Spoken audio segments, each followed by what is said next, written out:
மீண்டும் மோடிதான் பிரதமர். 400 இடங்களை தேசிய ஜனநாயக கூட்டணி கட்சி பெறும். காங்கிரஸ் கட்சி 40 இடங்களை கூட பெறாது என்று தேர்தல் பிரச்சாரத்தில் முதல்வர் ரங்கசாமி பேசினார்.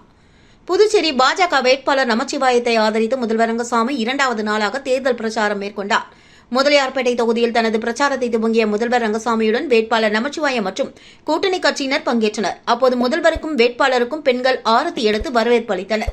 அப்போது பேசிய முதல்வர் ரங்கசாமி, மீண்டும் பிரதமராக மோடிதான் வருவார், அதில் எந்த சந்தேகமும் இல்லை என்றும் 400க்கும் மேற்பட்ட இடங்களில் பாஜக வெற்றி பெறும் என்று கருத்து கணிப்புகள் தெரிவிப்பதாகவும் தற்போது கருத்து கணிப்புகள் பொய்யாவாது என்றும் இந்தியா கூட்டணி 100 இடங்களை தாண்டாது என்றும் காங்கிரஸ் கட்சி 40 இடங்களை கூட பெறாது என்றும் தெரிவித்தார்.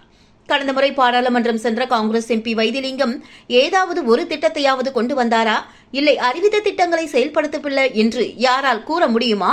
அனுபவமுள்ள ஒருவரான வைத்திலிங்கத்தை பாராளுமன்றத்திற்கு அனுப்பி வைத்தோம், என்ன செய்தார்? ஒன்றும் செய்யவில்லை என்றும் தினமும் சென்று சும்மா உட்கார்ந்து விட்டுதான் வருவார் என்றும் குற்றம் சாட்டினார். நமச்சிவாயத்தை அனுப்பினால் மத்திய அமைச்சராக வர வாய்ப்புள்ளது, நிறைய வளர்ச்சிகளை கொண்டு வர முடியும்.